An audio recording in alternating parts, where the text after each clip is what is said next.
Volkswagen Rabbit 2006 to 2009. To shift into neutral if the battery is dead or you don't have the keys, first use a tool to pry off the plastic cover.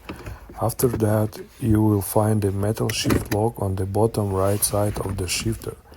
Press down on it and shift into neutral at the same time.